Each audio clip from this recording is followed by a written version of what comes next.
I never imagined that opening my door to family would lead to the slow destruction of everything I had worked so hard to build. My name is Heather, and for 32 years, I had been the dutiful daughter, the reliable sister, the one who always said yes when everyone else said no. I thought that was love. I thought that was what family meant. My house on Maple Street had been my pride and joy for the past 5 years. Every morning, I would wake up in my carefully decorated bedroom, sunlight streaming through the white cotton curtains I had chosen after months of deliberation.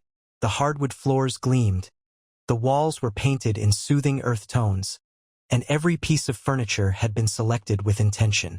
This wasn't just a house. It was my sanctuary, my proof that I had made something of myself despite growing up in chaos.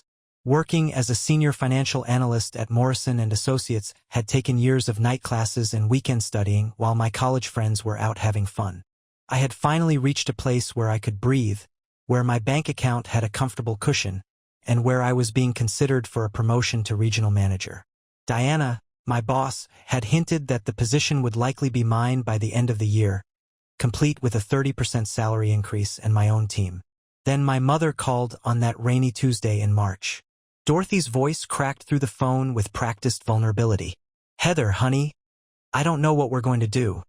She explained how my father Walter had been laid off from his job at the warehouse after 23 years, how they were behind on their mortgage, how Kyle, my 28-year-old brother, had been between opportunities for the past 8 months and was also facing eviction from his apartment. "We just need somewhere to stay temporarily," she pleaded, "just until your father gets back on his feet. 3 months, maybe 4 at the most. We're family, Heather. We have to stick together." I should have trusted the knot that formed in my stomach the moment she said, "temporarily." I should have remembered the countless times throughout my childhood when just this once became a permanent arrangement, when "we'll pay you back" never materialized, when my own needs were dismissed because Kyle needed something or because my parents had made another impulsive financial decision. But the guilt was stronger than my instincts. When Dorothy started crying, explaining how they might have to live in their car, how could I say no? What kind of daughter would I be if I turned my back on my family in their time of need? 3 months? I said firmly, already regretting the words as they left my mouth. And everyone needs to contribute to bills and groceries. Kyle needs to find any job, not just one he thinks is worthy of his talents. "Oh, sweetheart, of course." Dorothy's tears immediately dried up. "We would never take advantage of your generosity. Kyle's been applying everywhere, and Walter already has some interviews lined up. We'll be out of your hair before you know it." The first week after they moved in wasn't terrible. My parents took the guest bedroom, and Kyle set up an air mattress in what had been my home office. They seemed genuinely grateful, with my mother cooking elaborate dinners and my father attempting to fix a squeaky door hinge that had never bothered me. Kyle even helped carry groceries in from my car without being asked. But by the second week, the cracks began to show. I came home from work to find my living room furniture rearranged. The coffee table I had positioned perfectly to catch the afternoon light was now blocking the window, and my carefully curated throw pillows were scattered across the floor. Dorothy was in the kitchen, using my expensive olive oil and organic spices to make a meal I hadn't requested. "I hope you don't mind, dear," she said without looking up from the stove. This place felt so sterile and unwelcoming. A home should feel lived in, not like a museum. And I'm making my famous lasagna for dinner. I had to pick up a few things at the grocery store, but don't worry, I put it on your credit card. We'll settle up when Walter gets his first paycheck. That evening, I discovered she had also invited her friend Marlene over for coffee and gossip, using my good china without asking. When I mentioned that I usually preferred to know when guests were coming, Dorothy's face crumpled. "Are you saying my friends aren't welcome in your home? After everything we've been through, you're going to make me feel like a prisoner in my own daughter's house." Walter remained silent during this exchange, focusing intently on his dinner plate as if it contained the secrets of the universe. Kyle looked up from his phone long enough to roll his eyes at me. "God, Heather, it's just dishes. Mom's trying to make this place feel like a home instead of some uptight showroom." I apologized and retreated to my bedroom, telling myself I was overreacting. They were stressed and displaced. I could be more flexible for a few months. By month 2, My utility bills had doubled. The house was never quiet, with Kyle gaming until 3 in the morning, shouting at his screen about lag and incompetent teammates. He had claimed my home office as his streaming setup, despite having exactly 12 followers on Twitch. When I needed to work from home, I had to ask permission to use my own space, only to be told that his career was just as important as mine. "You don't understand the gaming industry, sis," he explained while Rachel, his girlfriend who had somehow moved in without discussion, painted her nails on my white couch. "I'm building a brand. This could be huge for me. You should be supporting my dreams instead of being so negative about everything." Rachel chimed in, "Yeah, Heather, you're always so uptight about everything. Like it's just a house. Kyle's going to be famous one day, and then you'll see." My expensive face creams disappeared from my bathroom, replaced by empty containers. My designer work clothes came back from the laundry with mysterious stains and snags. When I confronted my mother about using my things, she became defensive. "I'm sorry I'm not rich like you, Heather. I thought families shared with each other. If you're going to count every little thing, maybe you should put locks on all your cabinets too." Walter's interviews never seemed to materialize into job offers, though he spent most of his days watching television and making what he called improvements to my house. Without asking, he replaced my efficient LED light bulbs with harsh fluorescent ones because they were cheaper. He painted over a small scuff on my kitchen wall with paint that didn't match, leaving a bright white rectangle that made the whole room look damaged. The 3-month deadline came and went without discussion. When I brought it up at dinner, the response was immediate and coordinated, as if they had prepared for this conversation. 3 months. Dorothy looked genuinely confused. "Honey, that was just an estimate. You know how tough the job market is right now. We can't possibly find a place until Walter gets steady work." "The rental market is insane," Kyle added, not looking up from his phone. "Have you seen what they're asking for deposits these days? Besides, I'm finally getting some traction with my streaming. It would be stupid to move right when things are taking off." Walter finally spoke, his voice carrying a tone of gentle reproach. "I thought you understood that family helps family, Heather. Are you really going to kick us out onto the street because of some arbitrary timeline?" I felt the familiar weight of guilt settling over my shoulders. They were right about the job market being difficult. Maybe I was being unreasonable. Maybe 3 months really had been too optimistic. "I just need to know there's a plan," I said weakly. "My expenses have tripled, and I'm using my savings just to keep up with the bills." "Don't worry, sweetheart." Dorothy patted my hand condescendingly. "Once Walter gets back on his feet, we'll make sure you're taken care of. You won't even remember this difficult time." Months 4, 5, and 6 blurred together in a haze of increasing chaos and mounting expenses.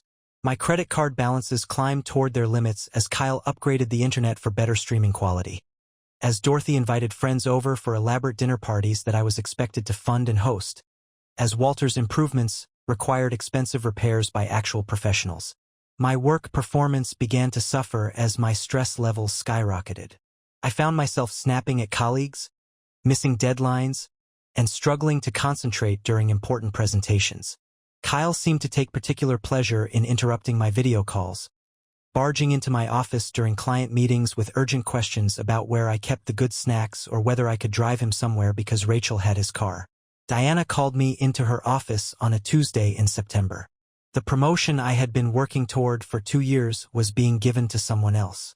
"Heather, I need to be direct with you," she said, her usually warm demeanor replaced with professional concern. "Your performance over the past few months has been inconsistent. You seem distracted, you've missed several important deadlines, and frankly, you don't seem like the same focused professional I hired. I need to know if there are personal issues affecting your work that we should discuss."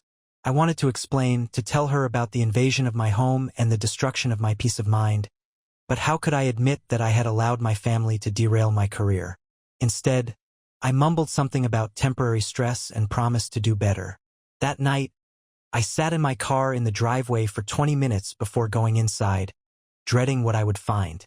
The lights were all on. Music was blasting from Kyle's setup, and I could hear laughter and conversation from multiple people in my living room. Inside, I discovered that Kyle and Rachel had invited 6 friends over for what appeared to be an impromptu party. My coffee table was covered with beer bottles and pizza boxes, and someone had spilled red wine on my cream-colored rug. The smell of marijuana hung heavy in the air. "Hey, sis," Kyle called out cheerfully when he saw me. "We're just having a few people over. Don't be such a buzzkill." One of his friends, a guy with face tattoos and bloodshot eyes, looked me up and down and snorted. "Damn, Kyle, your sister's got that stick-up, the office lady vibe down perfect." The room erupted in laughter. Rachel high-fived the guy who had insulted me. Kyle didn't defend me.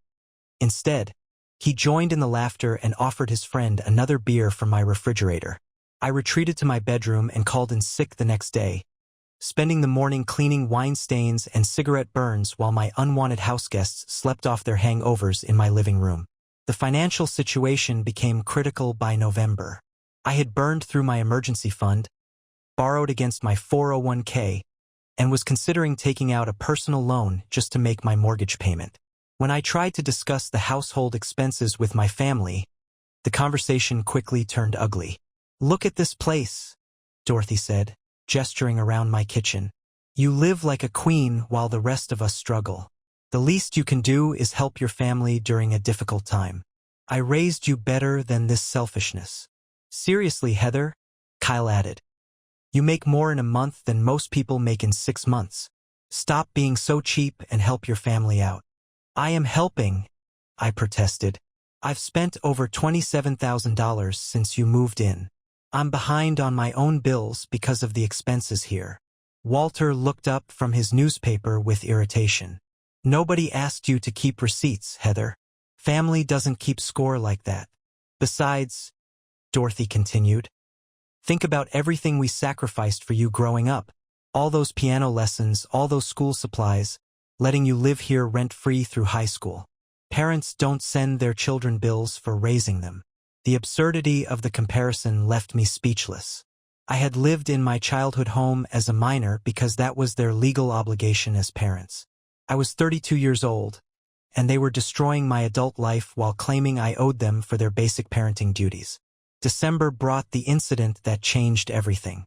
I had been in my bathroom, taking a rare peaceful shower after a particularly stressful day at work, when Kyle barged in without knocking. I grabbed a towel and screamed at him to get out, but he just stood there, looking annoyed. "Chill out. It's not like I haven't seen boobs before," he said dismissively. "I need my contact solution. Rachel's waiting for me." "Get out," I shouted, clutching the towel around myself. "This is my bathroom in my house. You can't just walk in here." "God, you're so dramatic about everything," he replied, taking his time to look through my medicine cabinet. "It's not that serious." When he finally left, I sat on the bathroom floor and cried until I had no tears left. This wasn't just about privacy or boundaries anymore. I was being treated like an unwelcome guest in my own home, like my feelings and my space meant nothing. That evening, I attempted to have a family meeting about respect and boundaries. The response was swift and brutal. "If you don't like living with family in your house, then maybe you should be the one to leave," Dorothy said, her voice cold and calculating. "We're your parents, Heather. We sacrificed everything to raise you, and now you're treating us like criminals for needing help during hard times." Kyle stood up, his face red with anger. "You know what? You're pathetic. You have all this space, all this money, and you can't even help your own family without being a total bitch about it. You've changed, Heather. You used to care about people other than yourself." For emphasis, he slammed his fist on my dining room table, hard enough to make the salt and pepper shakers jump. Then he stepped closer to me, using his height advantage to loom over me in a way that made my heart race with genuine fear. "Maybe it's time you remembered who you're dealing with," he said quietly, his voice carrying an unmistakable threat. Walter said nothing during this entire exchange, just stared at his hands while his wife and son verbally and physically intimidated his daughter in her own home. I grabbed my purse and keys and left, driving aimlessly through the city until I found myself in the parking lot of a 24-hour diner. I sat in my car until sunrise, finally understanding with crystal clarity that my family didn't see me as a person deserving of respect. I was a resource to be exploited, an obstacle to their comfort, a bank account with legs. For the first time in my adult life, I called in sick to work when I wasn't actually ill. Instead, I spent the day researching tenant rights, eviction procedures, and apartments for rent. The legal consultation confirmed what I had suspected. Since my family had been living in my house for more than 30 days without paying rent, they were legally tenants, and I would need to follow formal eviction procedures to remove them. The lawyer, a sharp-eyed woman named Margaret Chun, didn't mince words. "This situation is more common than you'd think," she said. "Family members move in temporarily and then establish tenancy rights. The good news is that since they're not paying rent and you can document that they violated reasonable house rules, you have grounds for eviction. The bad news is that it will take at least 30 days, and they're likely to make those 30 days very unpleasant for you." I signed the papers that afternoon. Finding a temporary apartment was easier than I had expected. My credit was still good despite my recent financial strain, and I was able to secure a small one-bedroom place across town that I could move into immediately. The rent was higher than I wanted to pay on top of my mortgage, but it would only be temporary. Over the next week, I carefully removed my most valuable possessions from the house while my family was out. My grandmother's jewelry, my important documents, my laptop, and a few sentimental items all found their way to my new apartment during my lunch hours and evening errands. My neighbor Marcus, an elderly man who had always been kind to me, agreed to keep an eye on the house and call me if anything seemed amiss. The night before I planned to serve the eviction papers, I lay awake in my temporary apartment, staring at the ceiling and wrestling with guilt and fear. Was I really going to kick my own family out onto the street? What would people think? What if something terrible happened to them? But then I remembered Kyle's threatening posture, my mother's manipulative tears, my father's enabling silence. I remembered my destroyed credit score, my missed promotion, the wine stains on my carpet, and the way they had laughed when their friend insulted me in my own living room. I wasn't kicking them out onto the street. I was giving them 30 days to find alternative housing, which was more than they had given me when they moved in indefinitely without my permission. On a cold Tuesday morning in January, I returned to my house with 3 sets of legal documents. My hands shook as I knocked on my own front door, waiting for someone to answer like a visitor to my own home. Dorothy answered the door in her bathrobe, looking irritated. "Heather? What are you doing here so early? And why are you knocking?" "I need to speak with all of you," I said, walking past her into my own living room. The smell hit me immediately. Stale food, unwashed bodies, and something that might have been cat urine, though we didn't have a cat. My beautiful hardwood floors were scuffed and stained. My walls had mysterious marks and scratches, and every surface was covered with clutter. Kyle emerged from my former office wearing only boxer shorts, scratching his stomach and looking annoyed. "What's with all the noise? Some of us are trying to sleep." Walter appeared from the kitchen, holding a cup of coffee in one of my good mugs, the ones I had received as a housewarming gift from my college roommate. "I have something for each of you," I said, my voice steadier than I felt. I handed each of them a manila envelope. "These are 30-day eviction notices. You have 30 days from today to find alternative housing and vacate my property." The silence that followed was deafening. Dorothy opened her envelope first, her eyes scanning the legal document with growing horror. "Eviction?" she whispered. Then, louder, "Eviction? You're evicting your own family?" Kyle tore open his envelope, his face cycling through confusion, anger, and disbelief. "Are you fucking kidding me right now? You're actually trying to kick us out." "You have 30 days, I repeated. "That's legally required notice, and it should give you time to make arrangements." Dorothy's shock quickly transformed into theatrical devastation. She clutched her chest and sank onto my couch, wailing about ungrateful children and elder abuse. "How could you do this to us? We're your family. We raised you. We loved you." Kyle's reaction was more direct. He lunged toward me, crumpling the legal papers in his fist. "You can't do this. This is bullshit. We'll fight this." Walter finally spoke, his voice quiet but desperate. "Heather, please, let's talk about this rationally. There has to be another way." "There was another way," I said, surprised by the steadiness in my own voice. "It was called contributing to the household, respecting my space, and sticking to the original 3-month agreement. You chose a different path." Before anyone could respond, I heard cars pulling into my driveway. My heart sank as I realized Dorothy must have called for reinforcements while I was speaking. Sure enough, my Aunt Regina and Uncle Timothy came barreling through my front door without knocking, their faces flushed with righteous indignation. "Heather Marie Thompson," Aunt Regina declared, using my full name like I was still 12 years old. "What is this nonsense about evicting your own family?" Uncle Timothy positioned himself between me and the door, his arms crossed. "Your mother called us crying this morning. How dare you treat your parents this way after everything they've done for you?" Now I was outnumbered 5-1 in my own home, surrounded by people who seemed to believe that sharing DNA gave them unlimited rights to my property and my life. The old me would have crumbled under this pressure, would have apologized and backed down and found some way to accommodate everyone's feelings except my own. But I wasn't the old me anymore.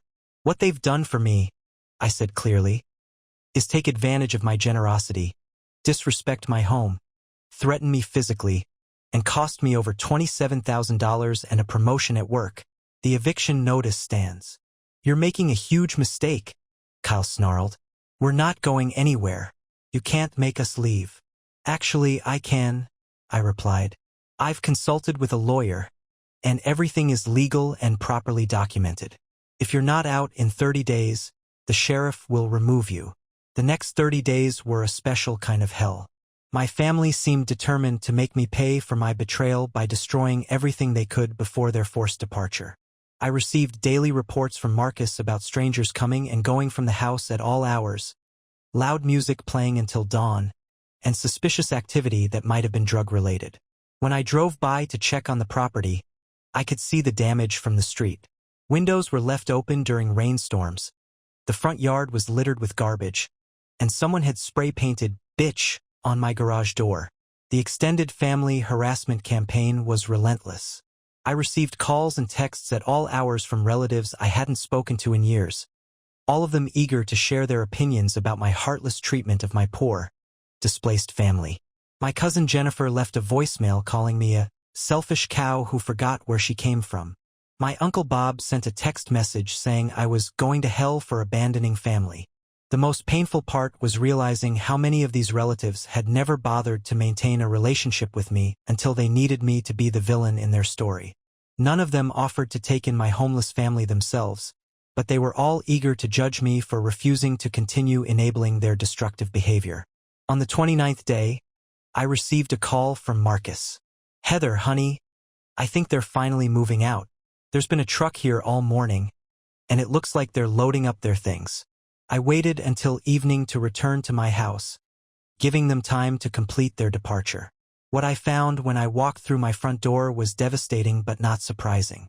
They had left the house in a state of deliberate destruction that went far beyond normal wear and tear. Every light bulb had been removed or broken. The refrigerator had been left open and unplugged, creating a puddle of rotten food and mold on my kitchen floor. Someone had punched holes in the drywall of my former office. My beautiful hardwood floors were scratched and stained beyond repair. In my bedroom, I found that they had taken my good linens and replaced them with stained, torn sheets that smelled like urine. The bathroom fixtures were clogged with what appeared to be concrete mix, and someone had written "ungrateful bitch" in permanent marker on my bathroom mirror. The final insult was waiting for me on my kitchen counter. A note from Kyle written in his sloppy handwriting. "Hope you're happy now, sis. Enjoy your precious house.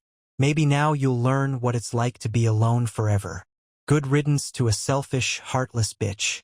Don't ever contact us again." I sat on my front porch steps and cried until I couldn't cry anymore. The house that had been my sanctuary was now a crime scene of family dysfunction. The financial cost of repairs would be enormous, and the emotional cost felt insurmountable. But underneath the grief and exhaustion, I felt something I hadn't experienced in almost a year: silence. My house was quiet. My space was mine again. For the first time in months, I could think clearly without the constant noise and chaos of other people's drama. The restoration process took 4 months and cost nearly $15,000. I had to replace the flooring, repair the walls, replace all the bathroom fixtures, and hire a professional cleaning service to deal with the biological hazards they had left behind. My credit cards were maxed out again, but this time it was for something that would improve my life rather than enable other people's dysfunction. During those months of repair and restoration, I started seeing Dr. Pamela Rodriguez, a therapist who specialized in family trauma and codependency. At first, I resisted the idea that I needed therapy. After all, I wasn't the one who had behaved badly. I was the victim in this situation. You're absolutely right that you were victimized. Dr. Rodriguez agreed during one of our early sessions. But victimization doesn't happen in a vacuum. There are often patterns of behavior and thinking that make people vulnerable to being exploited by others, especially family members. Over the months that followed, we explored the dynamics of my childhood, the ways I had been conditioned to prioritize other people's needs over my own, and the guilt and shame I felt about setting boundaries with family. I learned about concepts like emotional manipulation, financial abuse, and trauma bonding. Most importantly, I learned that loving someone doesn't mean accepting abuse from them, and that being family doesn't create an obligation to tolerate destructive behavior. Healthy relationships are built on mutual respect, Dr. Rodriguez explained. When one person consistently takes and the other consistently gives without reciprocity, that's not love. That's exploitation. As my house slowly returned to its former beauty, I began to rebuild my professional life as well. Diana had noticed the improvement in my work performance and attitude. I was no longer distracted by constant crisis management at home, no longer exhausted from sleeping poorly in a chaotic environment, no longer stressed about mounting bills from other people's choices. Whatever you've done to get your life back on track, keep doing it, Diana told me during my performance review. This is the focused, professional woman I hired. If you can maintain this level of performance, we should talk about leadership opportunities in the future.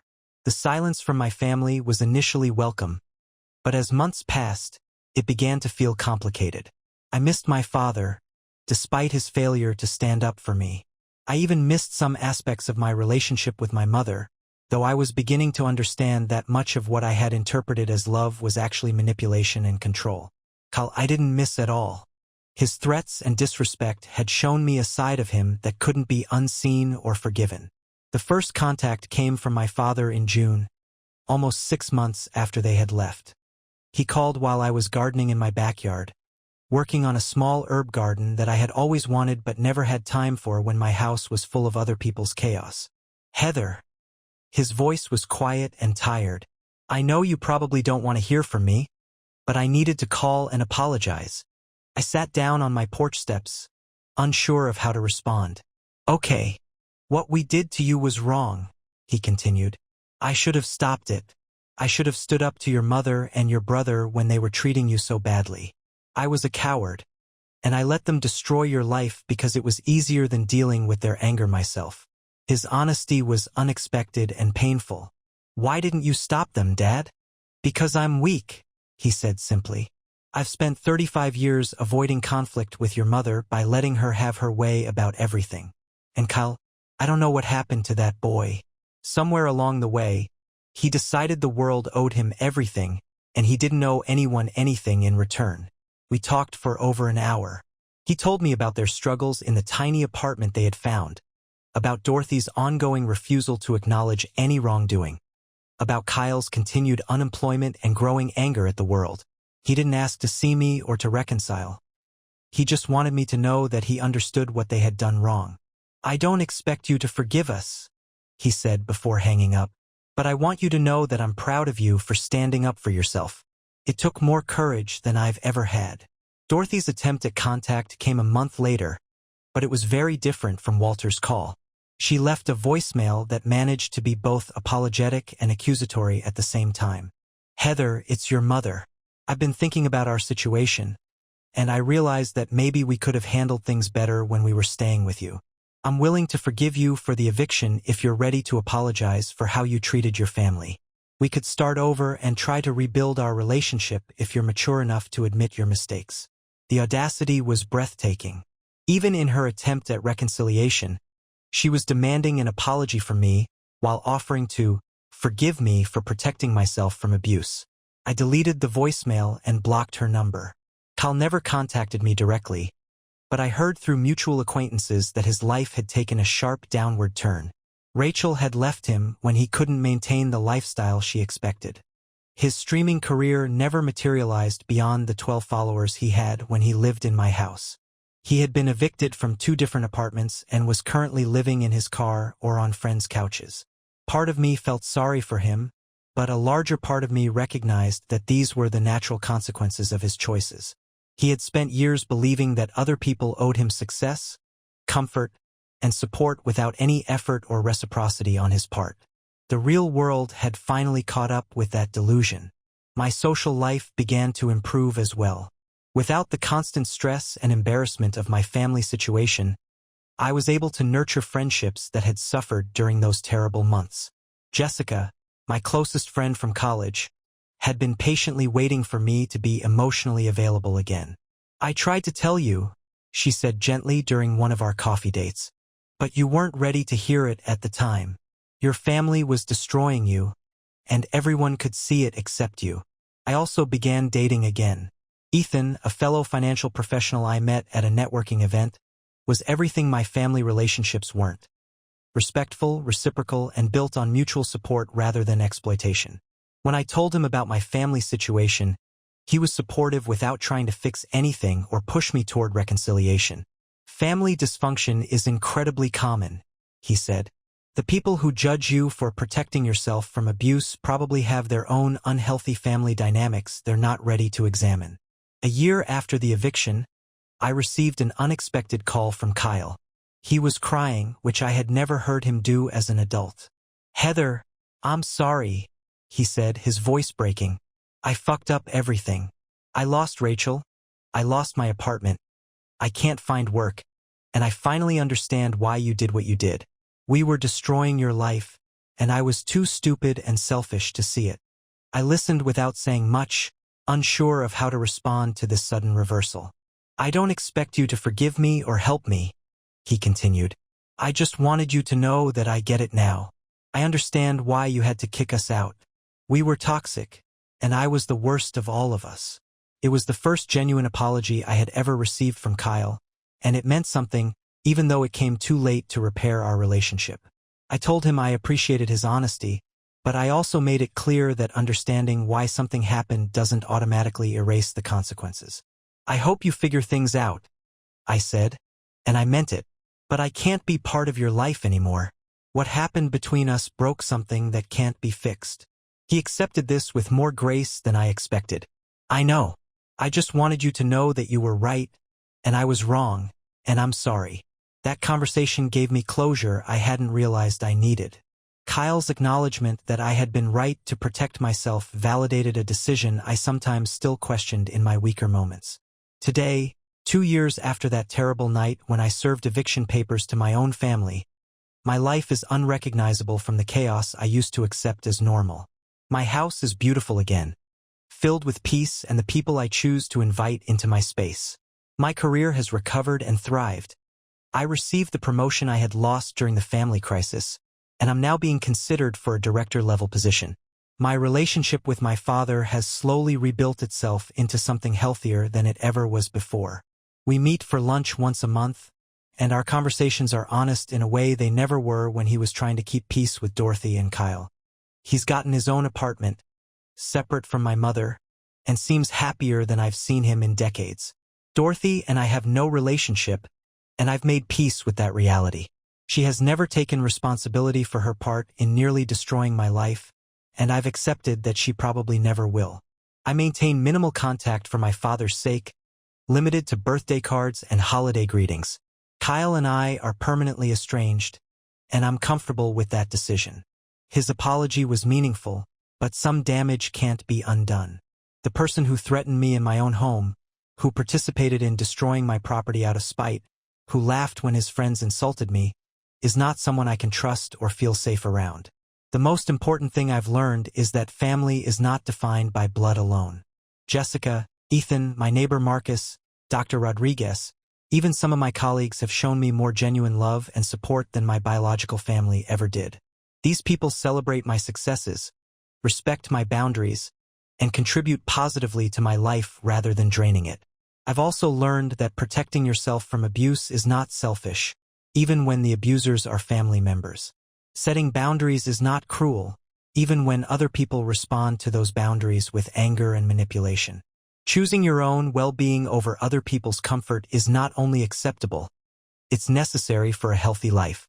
Some relatives still avoid me at family gatherings, and I occasionally hear whispers about how I abandoned my family in their time of need. But their opinions matter less to me now than they once did. The people who judge me for refusing to enable destructive behavior are usually the same people who would never volunteer to house my family themselves. My house on Maple Street is once again my sanctuary. The hardwood floors gleam, the walls are free of damage, and every piece of furniture is exactly where I want it to be. The herb garden I planted has flourished into a small oasis where I drink my morning coffee and plan my days without interference from anyone else's chaos. On quiet evenings, I sometimes think about the woman I was before this experience, how desperate I was for my family's approval, how willing I was to sacrifice my own well-being for the illusion of harmony. That woman seems like a stranger to me now, someone I feel protective of but can no longer relate to completely. The financial recovery took longer than the emotional healing, but even that has stabilized. My credit score has returned to excellent levels, my savings account is growing again, and I've been able to invest in my retirement and future goals without constantly worrying about unexpected expenses from other people's poor choices. Most surprisingly, I've discovered that I actually enjoy living alone. During the months when my house was invaded, I had convinced myself that I was lonely and that having family around, even dysfunctional family, was better than solitude. Now I understand the difference between loneliness and peaceful solitude. My home is quiet because I choose quiet, not because I'm isolated or unloved. Ethan and I have been discussing moving in together, but we're taking our time with the decision. After what I experienced with my family, I'm much more careful about who I allow into my space and under what circumstances. We've established clear expectations about finances, household responsibilities, and personal boundaries before taking that step. I'm not going anywhere, he assured me when I explained my hesitation about cohabitation. We can take as much time as you need to feel secure about this decision. What your family did to you was a betrayal of trust that most people never have to experience. Dr. Rodriguez and I still meet monthly, though our sessions now focus more on maintaining healthy boundaries and continuing personal growth rather than crisis management. She's helped me understand that my family's dysfunction wasn't something that happened to me randomly. It was part of a pattern of relationships where I consistently gave more than I received because I believed that was what love looked like. You confused self-sacrifice with love, she explained during one of our recent sessions. But real love includes reciprocity, respect, and consideration for your well-being. What your family offered you was conditional acceptance based on your willingness to meet their needs while ignoring your own. The extended family relationships have mostly sorted themselves out naturally. The relatives who judged me for protecting myself have gradually revealed their own motivations and character through their continued comments and behavior. Uncle Timothy, who had been so outraged by my eviction of my parents, never offered to help them himself but continued to lecture me about family obligations until I stopped taking his calls. Aunt Regina eventually admitted that she was grateful I had handled the situation because she had been afraid Dorothy would ask to move in with her next. I couldn't have dealt with your mother for a week, let alone months, she confessed during a chance encounter at the grocery store. I don't know how you put up with them as long as you did. The few family members who supported my decision or at least understood it have become closer to me than they ever were before. My cousin Sarah, who had her own struggles with family boundary issues, reached out to thank me for showing her that it was possible to say no to family demands. Watching you stand up for yourself gave me the courage to stop loaning money to my brother, she told me. You saved me from going down the same path of financial and emotional destruction. These relationships have taught me that family loyalty should be earned and reciprocated, not demanded and taken for granted. The relatives who truly care about my well-being supported my difficult decision even when they didn't fully understand it. The ones who cared more about maintaining dysfunctional family traditions than protecting me from abuse showed their true priorities. My professional life has continued to flourish without the constant background stress of family drama. Diana promoted me to senior financial analyst with a team of my own, and I've been able to focus on challenging projects that showcase my abilities. Several colleagues have commented on the positive change in my demeanor and work quality since I got my personal life sorted out. The irony isn't lost on me that removing toxic family members from my life actually improved my relationships with everyone else. When I wasn't constantly drained by managing other people's crises and emotions, I had more energy and patience for the healthy relationships in my life. Jessica and I have grown closer than we were even in college. She's been a constant source of support and wisdom throughout this entire experience, and our friendship has deepened because I'm finally emotionally available to be a good friend in return. "You're fun again," she told me recently. "For those months when your family was living with you, it was like watching someone slowly disappear. You were always stressed, always tired, always making excuses for why you couldn't do things, or why you had to leave early to deal with some crisis at home. I've also developed new friendships through my work and hobbies, relationships that exist entirely separate from my family history and dysfunction. These people know me as I am now, not as the woman who used to accept abuse in the name of family loyalty. The dating relationship with Ethan has evolved into something deeper and more substantial than any romantic relationship I had before my family crisis. Having learned to recognize and reject manipulation and disrespect in one area of my life, I'm much better at identifying red flags in potential partners. "You know your worth now," Dr. Rodriguez observed. "That makes you much less vulnerable to people who want to exploit your kindness or use your resources. Ethan appreciates my independence and strength in ways that my family never did. He celebrates my successes without trying to diminish them or claim credit for them. He supports my goals without expecting me to sacrifice them for his comfort. Most importantly, he respects my boundaries and has never made me feel guilty for having them. What you went through with your family was traumatic," he said when I finally told him the full story. "But it also made you incredibly strong and self-aware. I admire how you handled an impossible situation. The house itself has become a symbol of my transformation. Every room has been restored to reflect my taste and priorities, rather than accommodate other people's dysfunction. The office that Kyle had claimed for his failed streaming career is now a beautiful reading nook where I enjoy books and quiet contemplation. The guest bedroom where my parents had established their base of operations is now a proper guest room again, ready to welcome people I actually want to visit. I've hosted several dinner parties for friends and colleagues, something I could never do when my family was living here. These gatherings are joyful celebrations of good food, interesting conversation, and mutual respect. My guests complement the peaceful atmosphere of my home, and I take pride in creating a space where people feel welcomed and valued. The financial lessons from this experience have made me much more careful about money and much clearer about my financial boundaries. I've established an emergency fund that can't be accessed for anyone else's crises, and I've created a strict budget that prioritizes my own security and goals. When friends or acquaintances ask for financial help, I'm able to evaluate their requests objectively rather than feeling automatically guilty for having resources that others lack. I've learned to distinguish between helping someone through a temporary difficulty and enabling someone's irresponsible choices. The legal knowledge I gained during the eviction process has also been valuable. I now understand my rights as a property owner and the importance of having clear written agreements when allowing anyone to stay in my home, even temporarily. The experience taught me that good intentions and family relationships don't protect you from legal complications when boundaries aren't respected.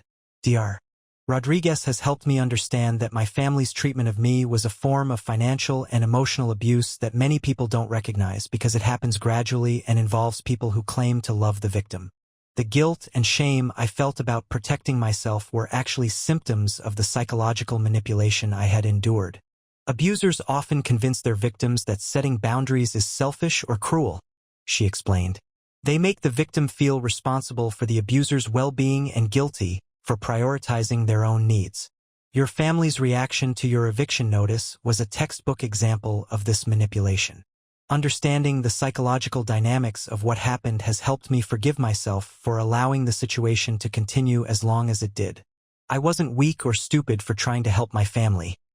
I was conditioned from childhood to prioritize their needs over my own well-being. The experience has also made me more empathetic to others who struggle with family boundary issues. I've been able to offer support and perspective to friends and colleagues who find themselves in similar situations. Sometimes just knowing that someone else has faced difficult family choices and survived can give people the courage to protect themselves. Sarah, my cousin who stopped enabling her brother after witnessing my situation, has become a close ally in maintaining healthy family boundaries. We support each other when other relatives try to guilt us into resuming dysfunctional patterns of behavior. It's hard to be the first person in a family system to change, she observed. Everyone else wants you to go back to the old patterns because it was more comfortable for them, even if it was destroying you. The extended family dynamics have permanently shifted since my decision to evict my parents and brother. Some relatives have distanced themselves from me, but others have quietly admitted that they respect my choice and wish they had the courage to set similar boundaries in their own lives. My relationship with Walter has stabilized into something healthier than it ever was when he was married to Dorothy. Living separately from her has allowed him to express his own thoughts and feelings without constantly managing her reactions. He's been able to acknowledge the damage that was done and take responsibility for his part in enabling it. "I should have protected you," he told me during one of our monthly lunches. "I knew what your mother and Kyle were doing was wrong, but I was too much of a coward to stand up to them. I let them destroy your life because it was easier than dealing with their anger." His honesty has allowed us to rebuild a relationship based on reality rather than denial. We can't undo the past, but we can move forward with clear expectations and mutual respect. Dorothy's refusal to acknowledge any wrongdoing has actually made it easier for me to maintain my boundaries with her. There's no confusion about her perspective or motivation. She genuinely believes that family members should accept any treatment from relatives without complaint, and that my resources should be available to her whenever she needs them. "Some people never change," Dr. Rodriguez reminded me. "Your mother's inability to take responsibility for her actions tells you everything you need to know about whether a healthy relationship with her is possible." Kyle's life has continued its downward trajectory, though I only hear updates occasionally through Walter. He's had multiple short-term jobs that ended badly, several more evictions, and ongoing relationship problems. His apology to me seems to have been genuine, but understanding what he did wrong hasn't translated into sustained behavioral change. Insight without action is just another form of self-deception, Dr. Rodriguez explained when I told her about Kyle's apology. Real change requires consistent effort over time, not just a moment of clarity during a crisis. I've made peace with the fact that Kyle and I will never have a relationship again. His threats and disrespect crossed a line that can't be uncrossed, and his pattern of taking responsibility only when facing consequences suggests that any reconciliation would be temporary. The professional recognition I've received since regaining control of my life has opened doors I never expected. Diana has recommended me for a leadership development program, and I've been invited to speak at industry conferences about financial analysis and team management. "Your presentation skills have improved dramatically," Diana noted after a successful client meeting. "You have a confidence and clarity now that you didn't have before. Whatever personal work you've been doing, it's making you a much stronger professional." The irony is that learning to set boundaries with my family taught me skills that improved every other area of my life. I'm better at negotiating with clients, more effective at managing my team, and clearer about my professional goals and values. My social life has expanded to include activities and people that align with my interests rather than just accommodating other people's preferences. I've joined a hiking group, started taking pottery classes, and volunteered with a local financial literacy program. These activities have introduced me to like-minded people who share my values and respect my boundaries. The pottery class has been particularly therapeutic. Creating something beautiful with my hands while focusing completely on the present moment provides a kind of meditation that helps me process my experiences and emotions. My instructor, an elderly woman named Margaret, has become an unexpected mentor and friend. Clay doesn't lie, she told me during one of our sessions. It responds to exactly the pressure and intention you give it. If you're forcing it or fighting it, the piece will reflect that tension. But if you work with its natural properties and respect its limitations, you can create something beautiful. The metaphor resonated deeply with my experience of learning to respect my own limitations and work with my natural boundaries rather than constantly forcing myself to accommodate other people's unreasonable demands. As I look toward the future, I feel a sense of possibility and security that I never had when my life was constantly disrupted by family crises. I'm saving money for travel, considering whether to pursue an advanced degree, and exploring opportunities for career advancement that would have been impossible when my time and energy were consumed by managing other people's dysfunction. Ethan and I have started discussing long-term goals together, including the possibility of marriage and children. These conversations feel grounded in reality and mutual respect rather than fantasy or obligation. We're building something together because we choose to, not because we feel trapped by circumstances or family expectations. I want to marry you because you make my life better, he told me recently. Not because I need you to fix my problems or support my irresponsible choices. The contrast with my family relationships couldn't be more stark. Ethan celebrates my independence and strength, while my family had tried to punish me for developing those qualities. The house on Maple Street continues to be my sanctuary, but it's no longer a fortress I retreat to in order to hide from the world. It's a launching pad for a life I'm actively creating rather than passively enduring. I host gatherings for friends, provide a quiet space for focused work, and serve as a comfortable home base for new adventures and experiences. My morning routine now includes 30 minutes of meditation in my restored office, surrounded by books and plants and carefully chosen art that reflects my taste and values. This quiet time helps me center myself and set intentions for each day rather than simply reacting to whatever crisis or demand might arise.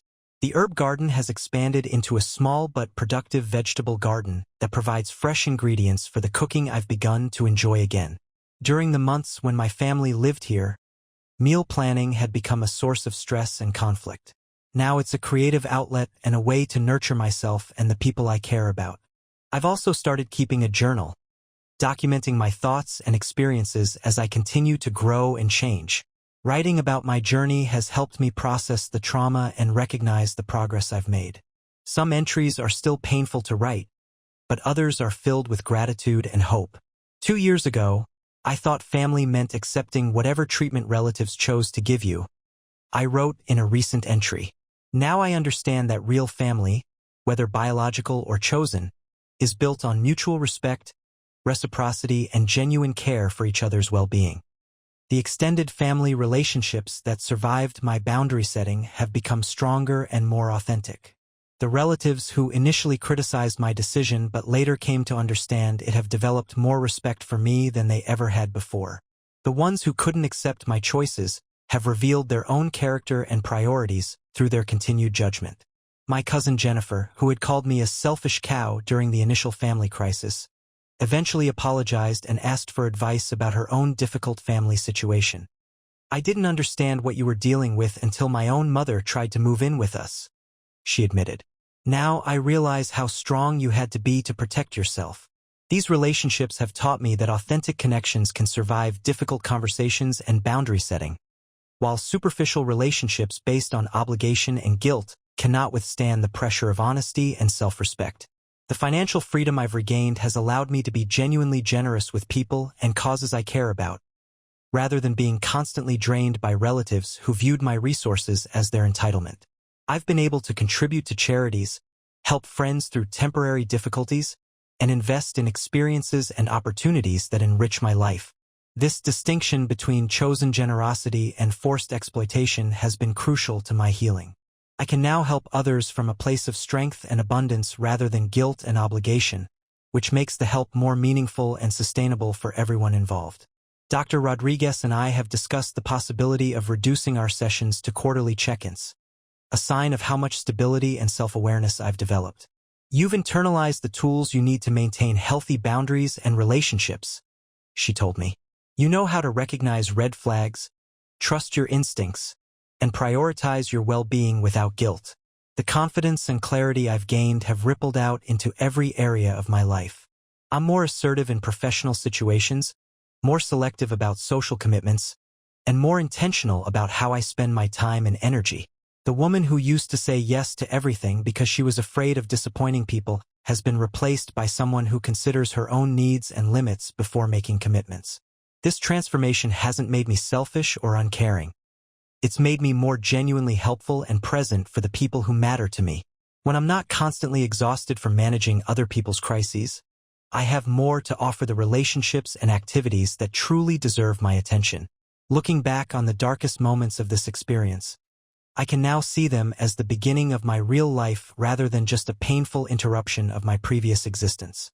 The woman who opened her door to her family's invasion was living in a prison of obligation and guilt, even if the bars were invisible.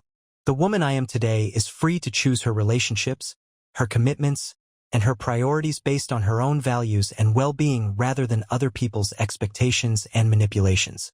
This freedom came at a high cost, but it was worth every dollar spent and every difficult conversation endured.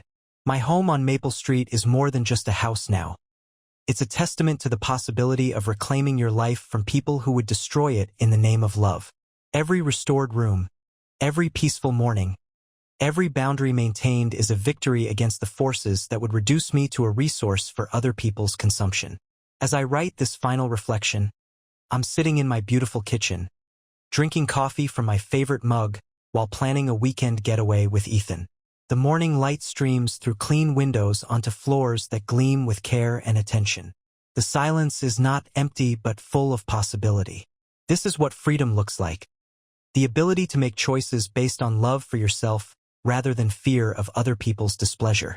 It's not selfish to protect the life you've built, and it's not cruel to refuse to enable other people's destructive behavior, even when those people share your DNA. Family is not an obligation to be endured, but a blessing to be chosen and nurtured. The people who deserve a place in your life will respect your boundaries, celebrate your successes, and contribute to your well-being rather than draining it. I am Heather, and I am finally truly free.